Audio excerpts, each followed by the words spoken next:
As 2019 began, I was 58 years old, and I could hang out with my parents and my little brother, just like when I was a kid.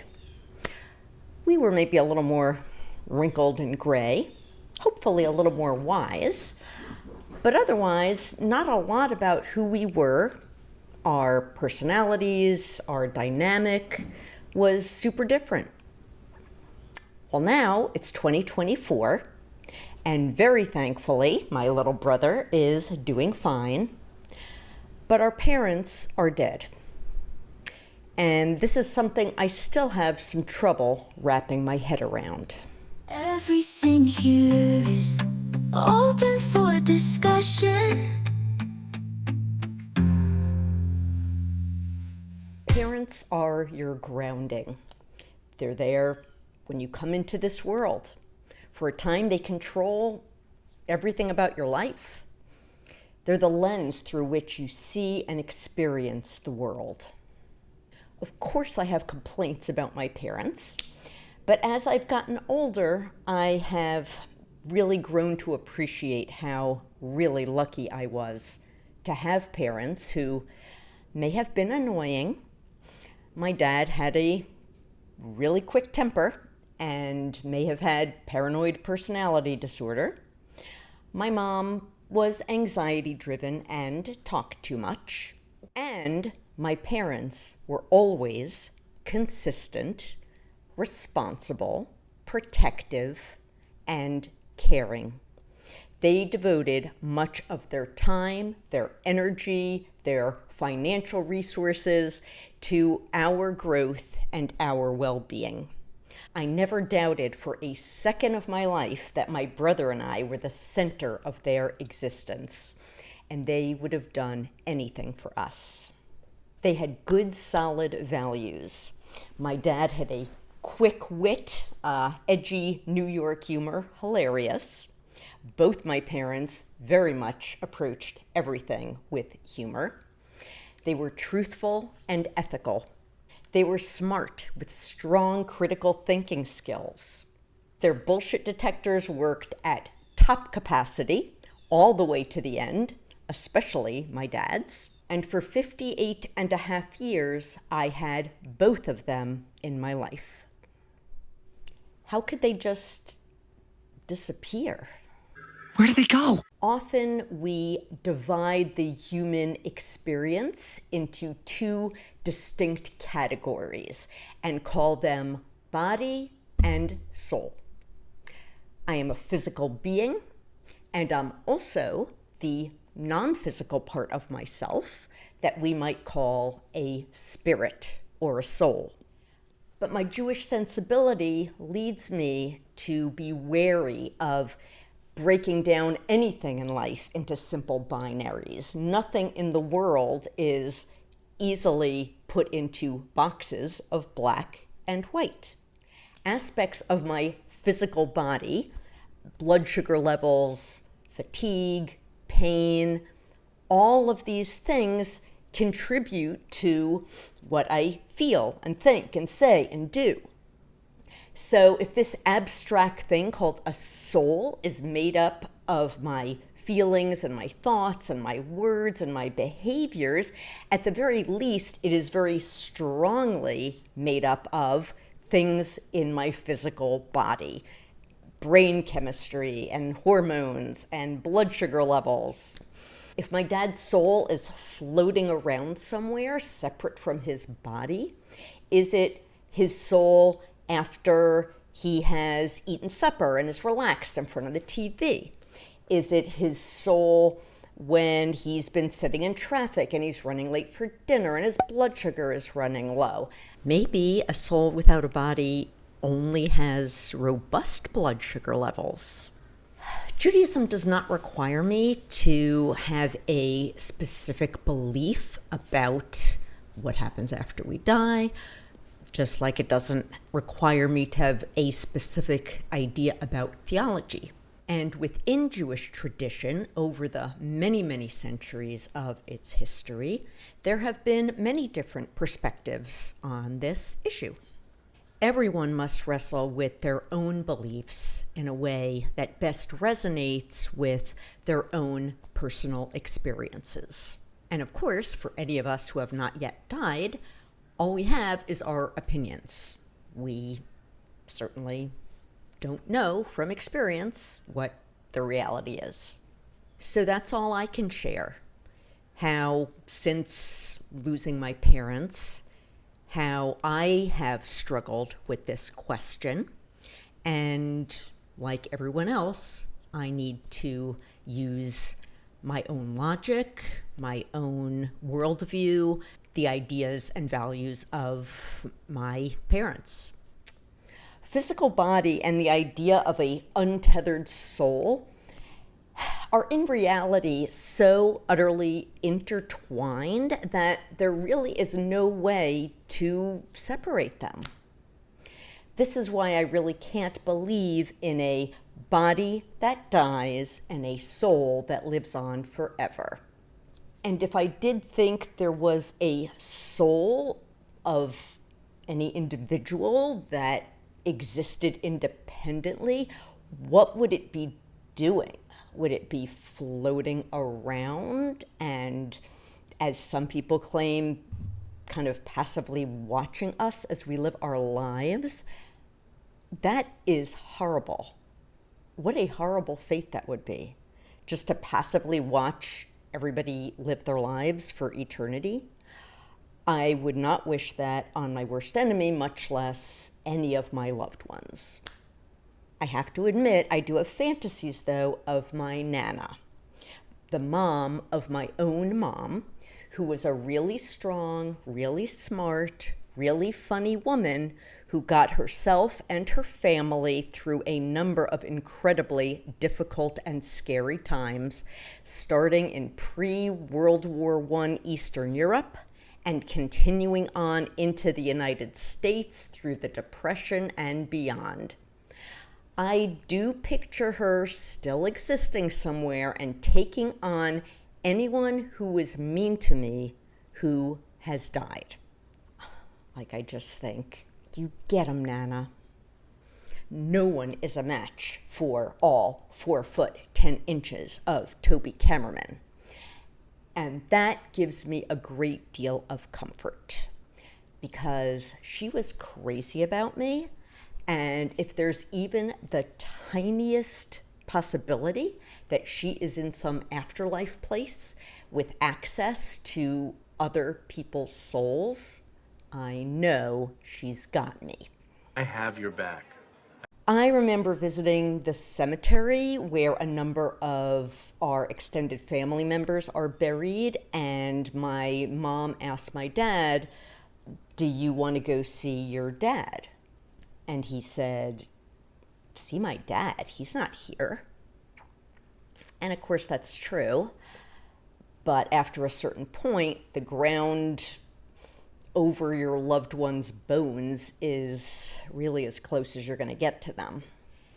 And so, although I know it doesn't make a lot of rational sense, I do like being near my parents' grave site because it does help me feel closer to them. People say they live on in your heart. Well, that does nothing for them. They used to be independent people who had full agency over their lives, and living in my heart is something for me, but really it's not anything that helps them in the slightest.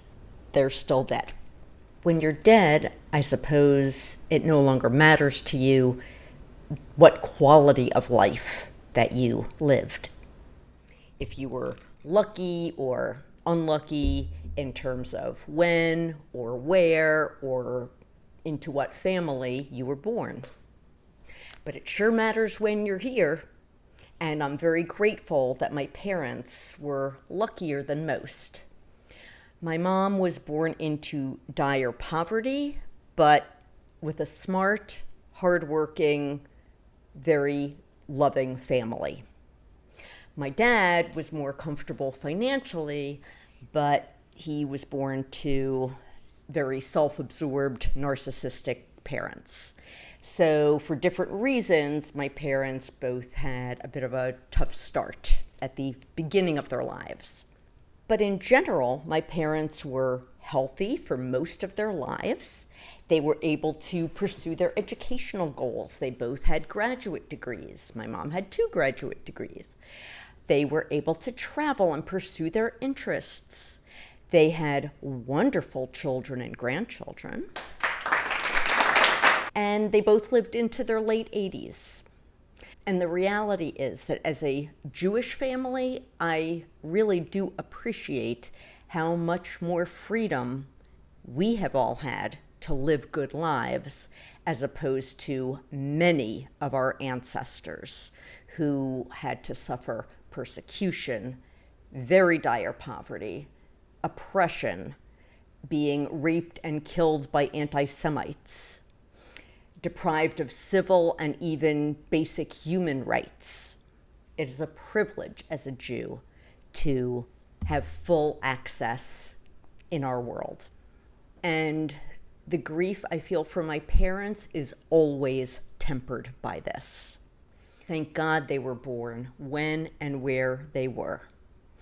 At least when they were alive, they were able to live very full lives and die basically of old age, which is very different from what their lives would have looked like had they been born in Europe instead of New York. Neither of them would have made it past childhood. They would have been killed, maybe tortured, as many of their families were who did not immigrate to the United States and were still in Europe at the beginning of World War II. So all of this does bring me a really good amount of comfort when I think of them, which is often. As I said earlier, of course, I can only use my own experiences and my own understanding to guess what happens after we die. But there are a few things I do know.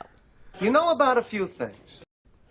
I know that my own life has been strongly shaped by the way that they chose to live. I have completely integrated their values into my own life.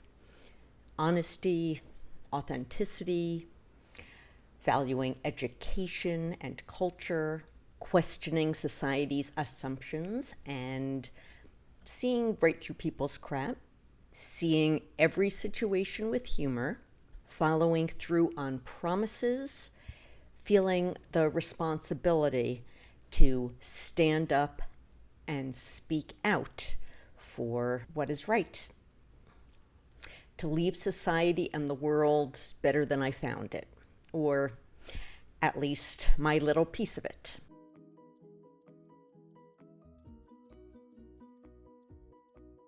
I am incredibly grateful that my parents shaped my brother and I with their values and that we have been able to pass them down to our own children.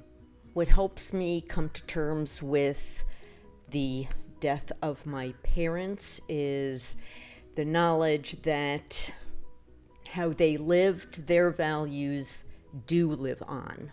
I look with pride at the quality adults that my children have become.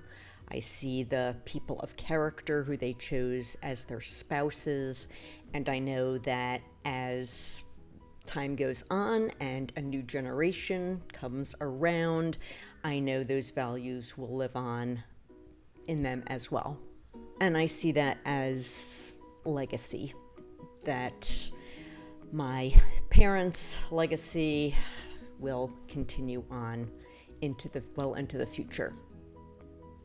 And I also know that I feel a great deal of comfort when I have a few of their things. So I don't like a lot of stuff, but all I need really is a few things. I wear my dad's hoodie every day, and he had this made up. He does not really have his elementary school hoodie, PS6, but My dad liked having shirts and sweatshirts made up.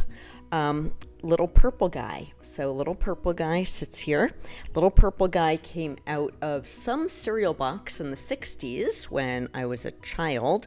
And one of my parents, I'm guessing my dad, took it out and put it up on our little radio that was over the fridge.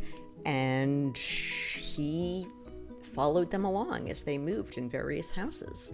And after my mom died, I decided he would take up residence in my house. So here he is. I had this pillow made up after, so my dad died in 2019, my mom in 2023.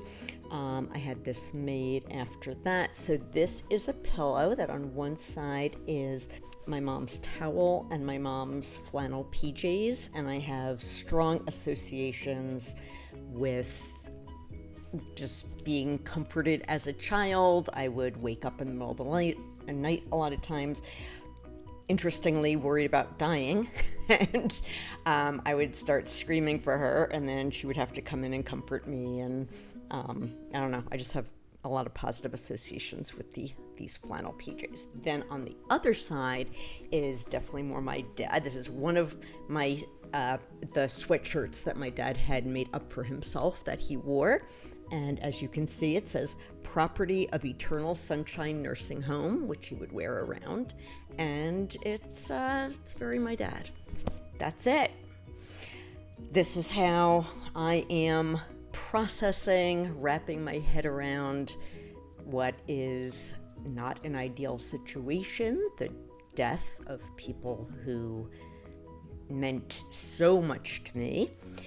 And unfortunately, it's a universal experience, and there ain't much we can do about it except just try to go on and live the best we can.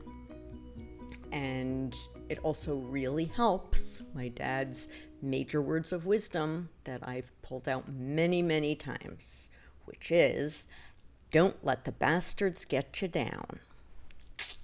Everything here is open for discussion.